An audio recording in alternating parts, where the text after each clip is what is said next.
everyone. I'm Kimberly Guilfoyle, along with Juan Williams, Jesse Waters, Katie Pavlich, and Greg Gutfeld. It's 5 o'clock in New York City, and this is The Five.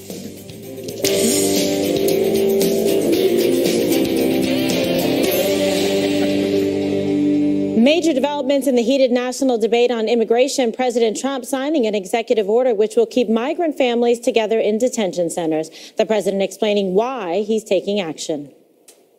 We're signing an executive order I consider to be a very important executive order. It's about keeping families together while at the same time being sure that we have a very powerful, very strong border, and border security will be equal, if not greater, than previously. We're keeping families together, and this will solve that problem. At the same time, we are keeping a very powerful border, and it continues to be a zero tolerance. We have zero tolerance for people that enter our country illegally.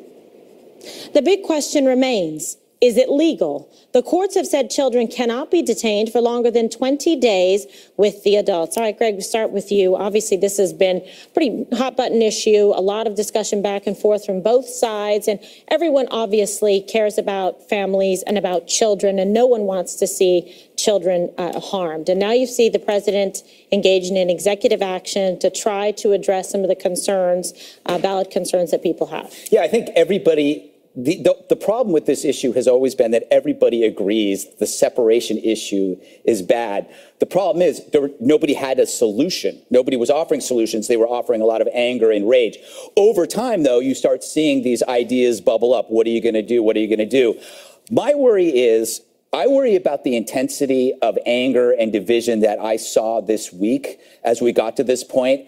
We have to admit that there's a torrent of rage that is out of proportion to the scenario. And don't say, oh, when you say that, you don't care. I do care. I said this was a problem. But I do think, I worry about this outrage that foments insurrection without coming up with a solution. We had I think it was 9 people killed in Chicago over the weekend. Mm-hmm. But I've never seen this kind of rage about anything. And I think you should also be aware that when we start talking about facilities and housing, this will not satisfy the people that are the loudest voices. They will not be satisfied. If it's a military base, they're going to say, how dare you put those children among soldiers carrying weapons? What kind? It's like a FEMA camp with those, I think you're going to expect more outrage, a different kind of outrage, because it seems to be working. But I want to reiterate, we all care, but caring isn't enough. You need solutions. And the problem that has always been with this story is that while the separation issue is real,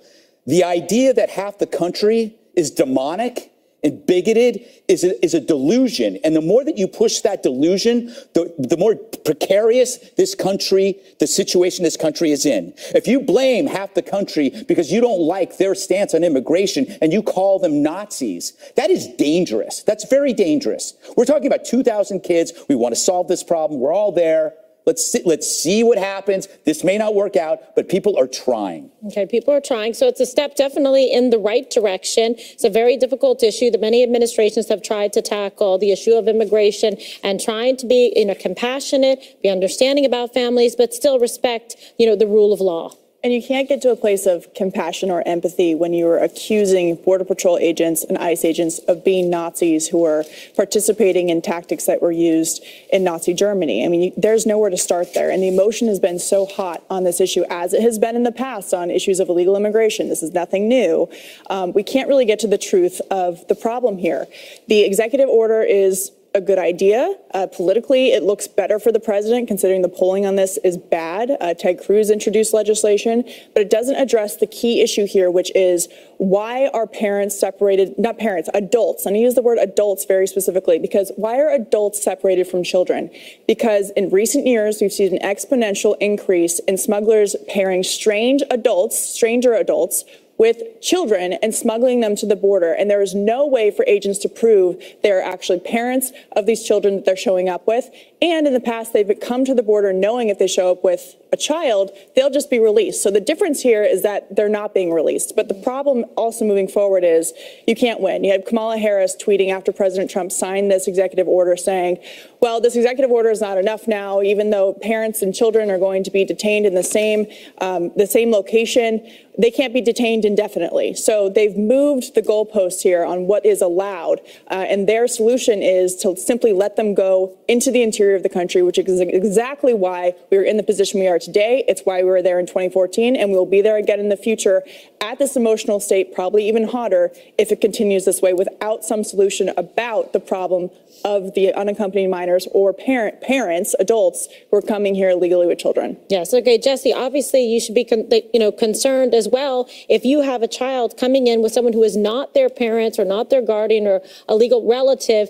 That child is in harm's way. And then there would be outrage as well on the other side to say, oh my goodness, look what you've done because you left this child with this individual who's now caused harm to the child. God forbid a rape, a murder, or something like that happens. You do have a responsibility to properly identify and match a child to a parental relative, a guardian, etc. Right. Obama's policy was meant to be pro-family and ended up being pro-smuggler, because when you saw this policy come into position, you'd had a surge of people from fake families. And that's when the coyotes and the cartels profit. And still, this president kind of created a solution, because there's no false choice between being strong on the border now and pro-family. He's this is a silver bullet, but, it still could get challenged. You never know what's going to happen. He wanted Congress to solve it. Congress didn't step up to the plate. Cruz had a standalone bill. Chuck Schumer said, I don't want to touch it. We want to keep this alive. And if you watch cable news today, some of these anchors kind of upset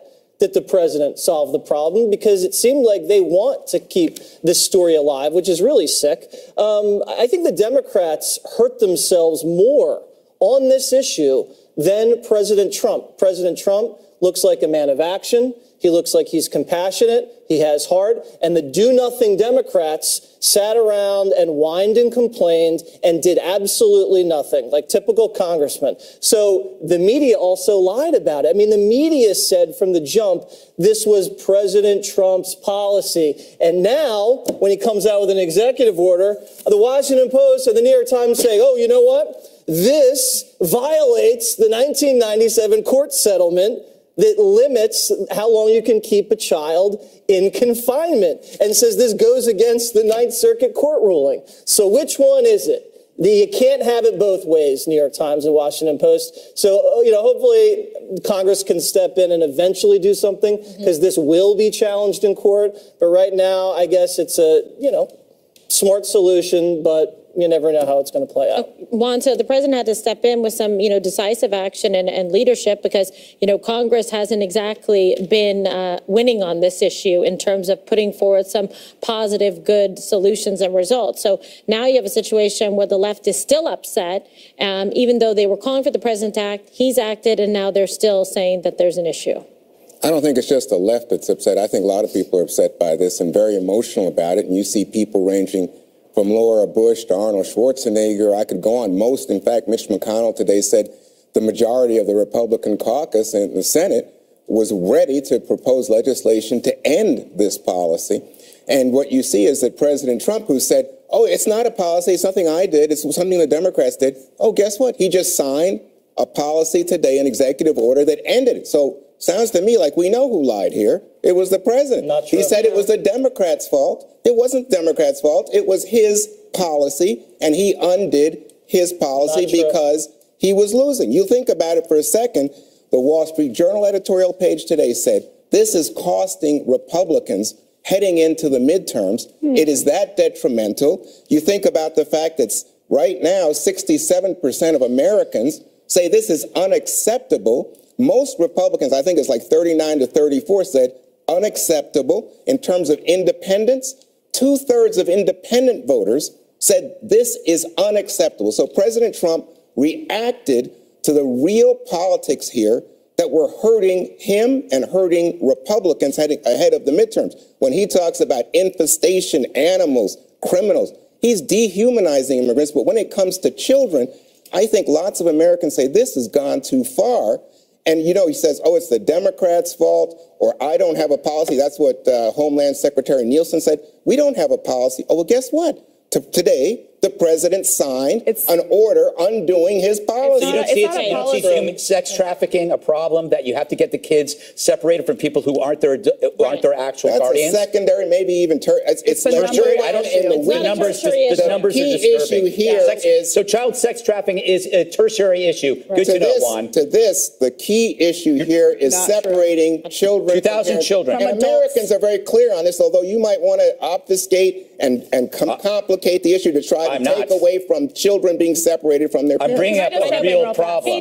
Katie, there has to be a determination as to who is legitimately with a proper parent or guardian, who isn't. It would be reckless and essentially committing another crime against an innocent child to not do so. Chuck Grassley wrote a letter to ICE in 2016, of April 2016, saying, we have seen an exponential increase in smugglers pairing unrelated adults with unrelated children, taking them to the border, and then using them, by the way, when they get to the United States for sex trafficking, for child labor. So it absolutely is a huge #1 priority that is completely being swallowed up in all of the emotional arguments here. And when it comes down to solving this problem, they still, in this executive order, have to prove, according to the order, that the child is related to the adult. It is very, very difficult to do that. So, Katie, the thing is, I am sensitive to this argument because I don't think child labor is good, and I don't think certainly sex trafficking is an abomination. So I would listen, but the fact is that wasn't. Hang on, please. But that was not what was raised by the administration. They said this is part of a zero tolerance policy that's going to de-incentivize people crossing the border. But we have seen it didn't have that effect. This is not a policy one. This is the consequences that we saw this week and over the last couple of weeks are a consequence of people breaking the law. They have changed it now so children can be detained with adults in these centers together. But when you talk about the issues of what Kirstjen Nielsen, the Homeland Security Secretary, said on Monday, they are concerned about the well-being of these children because it is a liability for them when they are in their custody to make sure that they are not being abused, which is why they separate them. But again, that's not what was said by the president. That's what, right? Answer my question, which is what would make you happy? What do you think is a good outcome here? Because you're quarreling with what the president has done. I want to hear the solution. I'm dying for it. To hear it too. The solution is obvious. That's what the president did. He ended that policy and said that you keep parents and children together. Okay. And so you're happy. Well, I am happy that he did it, but I'm saying how many lies were told in defense of this indefensible policy? Well, the New York Times reported that there's laws and court decisions on the books that say what you can do when a minor crosses the border. Right. You can't hold them indefinitely. Correct. That's what I said. And you can't just, you also have to give them a hearing when they claim asylum. Correct. So that's one of the reasons, if you have a zero tolerance policy, that you can't just keep migrant camps of people, of minors and adults together. Who changed the policy? There still is a zero tolerance policy at the border. Trump changed the policy, and now you're saying they're still not allowing them to do catch and release. They're still getting processed. So it's tough on the border and pro-family. That has nothing to do with the central issue. They're still going to challenge this in court. Yes, and children and that's why he wanted Congress to do it. He didn't do an executive order because that's not the way you do immigration. All right, guys, there's other people here. There's other people here. Whenever you have Democrats talking about gun control, what do they talk about? Closing the loopholes. Everybody's obsessed with closing the loophole. Where there are laws, there are loopholes. There was a loophole here in the immigration system, a broken system. We admit it's a broken system. The loophole allowed bad actors to take advantage of it by smuggling kids in to farms and for sex trafficking. This is a part of it, Juan. And the whole point is, we're just like liberals. We want to close the loopholes. Why do you have a problem with closing a loophole? I also want to your point. You made a really good point about Grassley. Rob Portman was on top of this 3 years ago. Because he's from Ohio, where these poor kids end up at these labor farms. Republicans were on this years ago, but for some reason, no one cared. Why is that? But people do care. Now, because President Trump. What people There's an care election about is coming up. President Trump separating children from parents. That's the issue. You're at step one. And they're Juan, get to step two. And they're separated from adults who are facing pending criminal charges or are suspected of trafficking. Step Do you one is get saying that? separation That's is wrong. protecting Step two is the children. Go for a solution. port of entry. Yeah, all right. three-card An Monty. outrageous attack against the president's 12-year-old son. Greg explains next. Stay with us. I've got no roots from my home. Tuesday, the violent group Antifa tweeted out identities and locations of over 1,500 immigration and customs agents, and not to send them Christmas cards. This is called doxing, when you spread someone's personal info so others can harass them. The justification, clearly, these agents are evil, so why not? Are you surprised? Not when the media's loudest voices describe America as the Third Reich, making these agents the stormtroopers. Soledad O'Brien just tweeted, I guess we put to rest the question, Nazi Germany, could it happen here in America? On Twitter, actor Peter Fonda, do you remember him? Barely. Instructed the world to target the agents by surrounding their kids' schools and scaring the F out of them. Fonda also called for kidnapping Barron Trump to be put in a cage with pedophiles. That tweet got over 1,000 likes. He also called for Kristen Nielsen to be stripped naked and whipped. That got nearly 700 likes. Viva the resistance. So outrage minus any solution creates a bloodthirst, targeting Americans trying to solve a problem that the loudest voices never cared about until now. But a simple Google search going a few years back will find terrible tales of child sex and labor trafficking, smugglers tricking kids into a life of enslavement. Is that the alternative you'd want for 125,000 unaccompanied minors who've come to America since 2011 from Guatemala, Honduras, and El Salvador? I got that stat from a Washington Post 2016 article when President Obama was in charge, back when Peter Fonda and the rest didn't seem to mind. All right, since I wrote that beautiful monologue, thank you very much, America. Peter Fonda has since apologized, claiming about the Barron Trump thing. I went too far, it was wrong, and I should have done it. I believe he issued an apology because the Secret Service contacted him because he had broken a series of laws for threatening a family member of the president with kidnapping, number one, and bodily harm, which is, he was insinuating rape. Raping the child. I mean, when the left is comparing Republicans to Nazis, yet they're the ones that are fantasizing about child rape, assassinations and beheadings, it doesn't make a lot of sense. And remember Jane Fonda? Jane Fonda posed on the top of North Vietnamese tanks, and then Peter said, hold my beer. Yes, exactly. Watch what I do to the president's son. The whole thing's sickening, and I know we talked about this before, but the left and the media, they threw a tantrum. They threw a tantrum, offered no solutions, and when the person came in and created a solution, they still don't know what to do with themselves. They're going to go on to the next disaster and try to call the next person Hitler or call the next person Nazi. It doesn't matter what this president does. They did it with the travel ban. They did it almost every policy. He's been compared to Hitler. I'm just curious to see what's going to be next. And they eliminated any positive feedback for North Korea. Kimberly, it strikes me as strange that the same people who resent calling MS-13 animals have no problem calling people stormtroopers or Nazis. No, I know, and I just want to address the Peter Fonda issue. I think it's particularly repulsive. It's reprehensible. I don't care that he apologized. Sorry isn't good enough. To say that a 12-year-old boy should be put in a cage with pedophiles so that he could be raped is absolutely disgusting. And this is an individual. It's just vile to even see his picture there. To say that to a child, I'm a mother of an 11-year-old, and for someone to say that for another child, for that to happen to them, it's really sickening when you see the level of depravity of the left when they behave, and Hollywood, in a way like this, to the point where Melania Trump had to call Secret Service to make sure to get this investigated because it's a real threat. When people see stuff like this, it's dangerous for a child to say something. I had this happen, Greg, when I had people going viral, when I had this whole Snoop Dogg and Bow Wow thing. Right. And people came after my son, who's 11,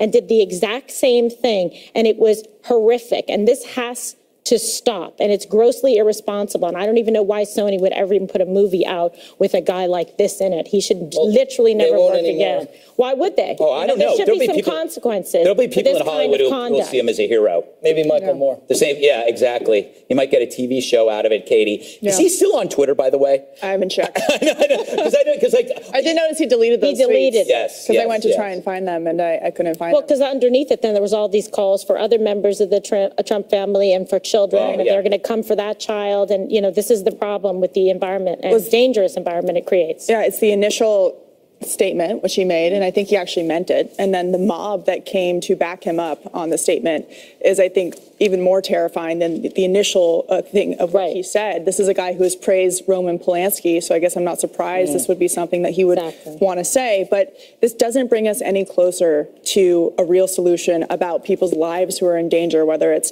people in America whose families have been ripped apart by illegal immigration crime through drunk driving or murder, or whether it's parents who have sent their kids up with smugglers to the border through this harrowing journey, who are now stuck in this place where they don't know where they're going to go. Are they going to be put into a labor situation where they owe a smuggler a labor debt? Because that is a real thing.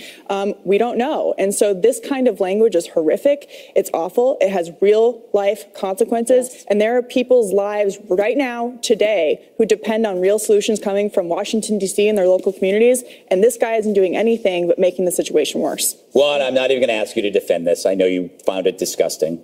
No, I mean, to me, it was a poorly worded tweet, offensive language used. But what strikes me from this very conversation is you guys delight in it because, again, it takes away from the fact. Delight in it? No. Yeah, you delight in it because it takes away from the conversation focusing on what President Trump did that is antithetical to American values, So to that family justifies it. values, Good. to separating a 4-year-old, imagine, 3-4-year-old, in bed, Now not you're knowing diverting. where his Right. or her parents are, and you're saying, oh, well, that's not the issue. The these are issue is some totally- Hollywood celebrity acting like a fool. What's the foolishness is people are saying the president did something here, Republicans, Democrats, Independents, that is just abhorrent And to that who we are justifies as this American behavior. people. Yes, Got it. it Got doesn't. No, I yeah, didn't it say it doesn't justified justify it. it. You misconstrued. definitely are defending it. No, what I said You're was you're defending it. delighting in it because it gives Nope. you an opportunity accuse to me of change the delighting. conversation. It's my job to write from monologues. What is You the and the central left issue? Right. was delighting in this story because Oh, to God. distract from IG Listen. and Oh, Singapore my God. summit. I wanna You take- guys no, I can wanna go take on and issue on with with the the team time. sports stuff, but this is This the isn't reality. team sports. This is God. about the safety and protection of children. Yes, it is, what and this that's is why about. the And president's what- policy is so What Peter unpopular. Fonda did is indefensible, and there are two totally Nobody's separate. defending it, but why celebrate it? I thought you You just said did. it was just poorly worded. It Poorly calls worded. for a Terrible. criminal That's- sexual I just said act that. by sexual predators. I guess Mein Kampf is against poorly a worded. child. That's No, not, this is that's to not me. poorly This is worded. not the issue. All right. But you choose to focus on it because it gets you away. Yeah, that's from it. your No. own You're problem. mind No, reading, you just Juan. said it was You're poorly mind reading worded. again. Get your crystal ball. That's not what I'm thinking. A top congressman making a disturbing new allegation that could deal a huge blow to the Clinton email and Russia investigations. Stay with us. Hey, baby, we like your pants. FBI misconduct in the Clinton email and Russia investigations. Congressman Mark Meadows raising serious concerns about witness reports during yesterday's hearing on the IG report. The other thing that I would ask you to look into, there is growing evidence that 302s were edited and changed. And it gets back to what Ms. Handel said in terms of those particular interview sessions. And those 302s, it is suggested that they were changed to either prosecute or not prosecute individuals, and that is very troubling. The president's lawyer, Rudy Giuliani, also weighing in on the bias at the Bureau. We believe there may be two of the people with similar biases expressed in text that are presently working on the investigation. If that's the case, then how can you trust anything they're doing in this investigation? And after Peter Strzok volunteered to testify before Congress, House Judiciary Chairman Bob Goodlatte is warning the anti-Trump FBI agent to agree to testify next week because he says a subpoena is coming. So, Kimberly, not only did FBI agents juice these interviews with some of these people like Mike Flynn, some of these anti-Trump FBI guys ended up on the Mueller team, aside from the people we know like Peter Strzok. Sure. The hits keep coming. Yeah, well, there can be no fairness where there is inherent bias like this. And this has been really demonstrably proven here in this particular case. So you have people who have been compromised, who've been removed from an investigation. So how is it? It's like fruit of the poisonous tree. How can you trust anything when they were part and parcel of that investigation, and then you're going to trust the byproducts of that investigation, that there was some kind of impartiality or fairness in the process, when you've seen now the bias, there's actual evidence of it in the text messages, and then the altering of the FD 302 forms, which actually are entered into evidence during proceedings. They are actual legal documents that comprise sort of the notes of interviews, et cetera. So when you have somebody admit that they've altered those documents, any of those particular 302s that were proffered by people like McCabe, et cetera, in other cases, those investigations have been compromised as well. So this is really like fraught with legal problems, implications in terms of any of the ongoing investigations, including the Mueller probe that's been going on and on forever, like years of Christmas past. And now you have this revelation coming forward, and two additional agents that showed bias and that were anti-Trump. So this is the big revelation coming out of all of this, is saying, wait a second, that's why the president is saying this is something, this proves his point, and this is a witch hunt against him, et cetera, et cetera. And you have all these people that were really out to get him. And can you imagine, we're actually talking about the FBI. And one of the people most out to get him, Peter Strzok, may come in and testify in Congress as soon as next week. Juan, how do you feel about your good friend Peter up on Capitol Hill? He's my pal. Yeah, he is. You know what? That's I think called Peter Strzok has said. testifying. He's had a long time to get his story straight. I think Peter Strzok says he's glad to testify. He wants to testify, so I don't see that there's an issue here. To me, this issue is about the president and his surrogates making the case that somehow the FBI and the Comey investigation and Robert Mueller as the special counsel are not to be trusted. Anything that's found out about President Trump, just ignore it, America, because guess what? Peter Strzok said he doesn't like President Trump and doesn't want him elected. Imagine that. How many Americans could say the same thing? How many people go about then doing their job? And in fact, what the Inspector General found was there was no evidence that the job was done in any biased manner. But the larger point here is if anybody has a complaint, it's Hillary Clinton. Because guess what? That's what Comey did. He came out and made an announcement that tremendously hurt her chances, not only in June, but then subsequently 10 days before the election. Recently, she said she deserved an apology. He says no. That's the real fight. And now President Trump tries to jump in and say, hey, I can get off of this too. I'll tell my supporters this thing is a total witch hunt. What did Giuliani say? Now we should investigate the investigators. How ridiculous is that? Well, You know the what's ridiculous? Inspector General is investigating the investigator. Yeah, so That's it's the not that entire ridiculous, job. right. Yeah, we have Michael Horowitz's entire job is investigating and holding accountable the investigators. Yeah, So he's it's not at a the foreign. Justice It's not a foreign. Right. It's not a foreign concept to look into why decisions were made and whether they were made Right. under the guise of ethical Subsequently. behavior, which, by the way, he said it wasn't during his testimony this week. But my favorite thing about the Peter Strzok statement from his attorney is that they're now concerned that this investigation into him has been tainted with political bias and that he's going to be treated unfairly. Imagine how it is when you're a witness in an FBI case or a subject of an investigation and you know that the people in charge have the same biases. You know, Greg, if someone locked you up and you found out that police officer hated the Gutfeld monologues and hated Fox News, you'd scratch your head and you think, And the maybe Gutfeld the show. fix was in. Well, it raises the question, what proof of bias do you need beyond the investigator saying, I'm stopping Trump? I mean, what do you need? Do you need an actual plan, a Nancy Kerrigan-styled, attack? Do you need that? I mean, imagine if the left had an email from Trump that said, call Putin. We must stop Hillary. I think they would call that bias. But I'm honestly, They're still looking for that. I picked the wrong time for a summer vacation. Because this story is like the most boring form of tug of war. We never get anywhere, and we keep going over the same ground. Well, we're winning, Greg. But the only We're just not change keeping score. in this story is Trey Gowdy's facial hair. Well, you know how I know it was never biased, evolving. Juan? It's because all of Hillary's people, they destroyed evidence, lied to the FBI, they all got immunity, and then Trump's guy gets a date wrong, and they're going to lock him up for a year. And real quick, Cernovich reported this back in February that it was altered, the 302 of the interview of General Flynn, so that McCabe struck all of them. Well, that was reported, This and is so now ridiculous. You know, in fact, now we what did know we hear that that today? is true. So What this did we is a hear totally today, Kimberly? compromised investigation. President Trump today says, oh, you know what? Maybe Flynn didn't lie. Now remember, Flynn has pled guilty to lying, America. Yeah, but the 'cause they president were said, about to oh, lock his maybe son not. up. Oh Right. my God, this is making your head based blow. on fraudulent information and a Oh, my compromised God. investigation. Why did he plead guilty? See what happens with that. Yeah, Yeah, right. Juan, you usually defend people that plead guilty. A troubling trend is developing for Nancy Pelosi. How concerned should she be? Find out next. You saw the masterpiece. She looks a lot like you. Wrapping her left arm around your right, ready to walk you through. Clarity problem putting her in peril. Politico reporting at least 20 Democratic House candidates say they will not support her bid for Speaker if the blue wave sweeps the Democrats back into power in November. So let me ask you, Jesse, what do you make of this?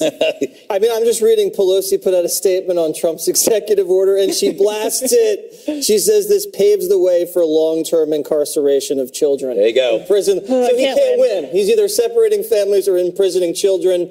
But this is politics. I would say that the Republicans aren't running away from Donald Trump, but Democrats are running away from Nancy Pelosi. And that kind of shows you the state of politics right now. It's a center-right country, and the president is more in touch with the average person than Nancy. Well, what do you think, Kate? I think this shows that Bernie Sanders may have lost the battle, but he's going to win the war. Because this is the Bernie Sanders part of the party, the younger people who are running for office, the young millennials who support Democrats saying, we no longer want the establishment in power. Nancy Pelosi has been facing a coup for a long time. And maybe if Democrats take the House, which right now is looking more unlikely by the day, but if she does, finally we may see that she goes away in terms of her power that she's had for far too long. Greg, I think she said it doesn't matter to her if you have the Connor Lambs, the young man who won in a red district, Pennsylvania 18, a Democrat. And he said, you know what, I'm not going to vote for her. And her response, that's fine, as long as Democrats win.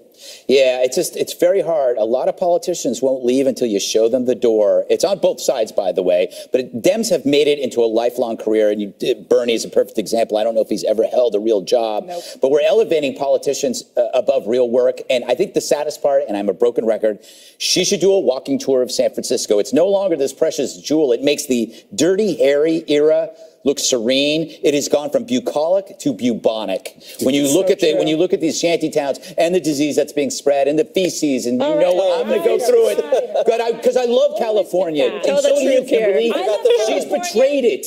Hello, I left San Francisco and Yeah. it was in very good shape, and it's very Yeah. upsetting to me to see what's happened now because It's rich people really upsetting. and people suffering. That's all it is. It's just it's a very like bipolar in terms of the divide there and what the areas that are nice, the areas that are not, and it's shameful. 'cause So let it me used to be ask one you of the this. Let most me put it to you this way, beautiful Kimberly. places. 60% of registered voters I would told like to Washington. disclose that I used to be related. Nancy Pelosi. 60% of voters told Washington Post in April it's no importance to them if a candidate supports or opposes Pelosi.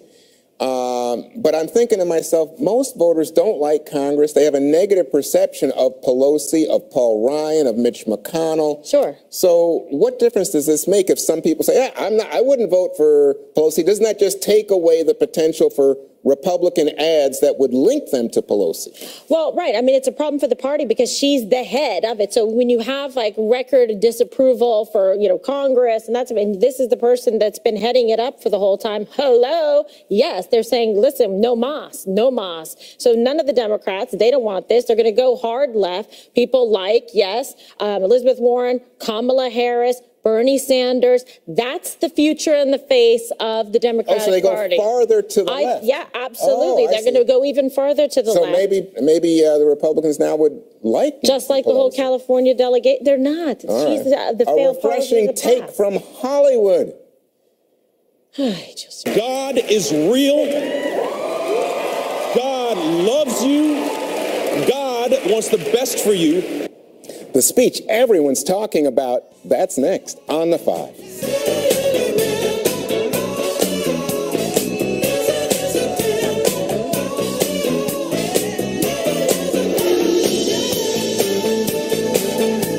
Brat is making headlines for a powerful and inspiring message to his fans while accepting the Generation Award at the MTV Movie and TV Awards. God is real. God loves you. God wants the best for you. Believe that. Learn to pray. It's easy and it's so good for your soul. People are going to tell you you're perfect just the way you are. You're not. You are imperfect. You always will be. But there is a powerful force that designed you that way. Greg, pretty brave. It's refreshing. However, the real story is that these awards still exist, and that MTV still exists, because I used to live for this stuff and live tweet it. I didn't even know this was on. MTV is now as irrelevant as a man bun. Aw. Jesse, your thoughts? I think Hollywood stripped his award after the show because he was so insulting.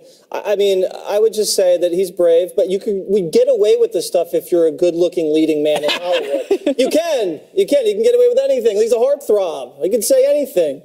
But Kimberly, what about his advice? He went to accept this award and gave 9 pieces of really good advice. You know, learning to pray, it's an easy thing to do. Saying that you're not a perfect person, you have to improve in life and grow. I mean, it seems like that is contrary to a lot of what we hear at all these other award shows. Absolutely, and I thought this was very refreshing. And so he's not only dreamy, he's inspirational. It's Megan Albano's our producer, celebrity crush. I just outed her. But, man. Well, I thought I was. No, it's not you, definitely. Pretty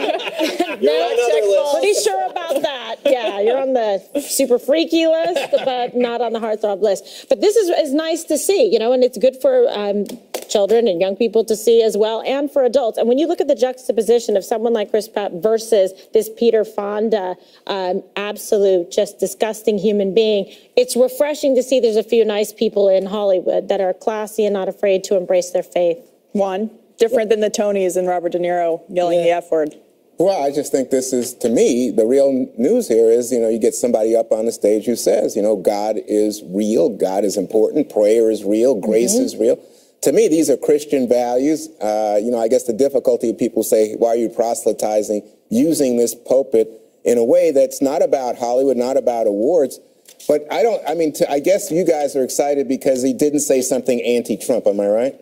I'm just excited that he said something different than what we hear in this droning on unoriginal thought we at these award a ceremonies. handsome leading man right here. I don't hear praise of God every day from Jesse, right? I say it every day once I leave the set. Thank God I'm not it. Imagine what I say. He says everything. Every time he Repeat what you say, Juan. All right, one more thing. Up next. Hooked on a feeling, I'm high on believing that you're in love with me. One more thing. It's time now for one more thing, Juan. Well, I've been gone for a few days to attend my son's wedding. It was a blast, folks. And I brought back some pictures of Rafi and Morgan. Here's their magic moment, exchanging rings with Father CJ. Here they are walking down the aisle as Mr. and Mrs. And here's the two during their first dance. And here's a shot overlooking the Mount Holyoke Mountains. They look like models. And here's a happy couple with some old folks. You know them. Congratulations to Rafi and Morgan. Well wishes to you both. Very sweet. Congratulations to them. They have a Hey, happy Rafi. and blessed marriage and life. It's very sweet, Juan. And in little baby news, look at these little hilarious photos, and it proves that kids and, well, self-tanning lotion probably shouldn't mix together. So 2 Scotland moms took to Facebook to show what happened when the kids decided to tend to their summer glow. This is why I don't do it on myself, because it could be really problematic. This is 2-year-old Kyle and his 3-year-old friend Leo. They cover themselves from head to toe in this tanning lotion, and it's instant tanning lotion, so trust me, this is problematic, while the moms' backs were turned. But they were having a little play date, and can you imagine, of all things for them to get into? But Thank God it was tanning lotion. Yes, exactly. Okay, Jess. Life imitating art. A man with a gun tattooed on his forehead arrested for unlawfully possessing a gun. This guy in South Carolina tossed a revolver in some tall grass after a car wreck. Not even allowed to be having a firearm, not even allowed to be driving a car. And I mean, what a beautiful piece of work that guy is. Talk about self-fulfilling. Okay. All right, my podcast is with the great Walter Kern. If you go to foxnewspodcast.com. The reason why this is an interesting podcast, Walter interviews me about my new book, The Gutfeld Monologue. So it's a reversal. It's a Freaky Friday, except it's Wednesday. And I just tweeted it, so you can go and find it. And all you got to do is go on my Twitter feed, and you'll find the tweet, and you can click on it, and I'll be there with my book. And then you can buy the book, because it'll change your life. It will. It'll make you better. You just plugged yourself being interviewed on your own podcast about your own book. Exactly. You know Well what they done. call There you go. that? And it's based all Diva over the front. News. This is the way Gutfeld Diva does News. How it. dare you. Well, you have a full screen for that, a graphic. Indeed. Well, Okay, it's good. the age-old question. Are cats smarter than dogs, or are dogs smarter than cats? And according to the science journal Animal Cognition, the answer is, drumroll please, dogs are smarter than cats and have twice as much raw brain power as cats do. And if you listen to what they're telling you, like my dog Gadsden does, if they put their paw up on, well, they're sitting down, they're saying, feed me, just like Gadsden's saying right now. They're always actually saying that. trying to talk to you. This is what happens. Yeah. This is what happens in this Dogs are chair. smarter Did I than cats. predict we were going to do this story? I said, oh, please. why? I bet So we're you going don't to have to do it. Dogs, brain power. All right, I love it. We It's love been our fun. dogs. Right, set your DVRs, never miss an episode of The Five. Special Report is up next with this guy. Hey, Brett. Cats and dogs living together. Thanks, Kimberly. Kind of like The Five. This is a Fox News Alert. I'm Brett Baer in Washington. We begin tonight with crisis management President Trump style. The president signed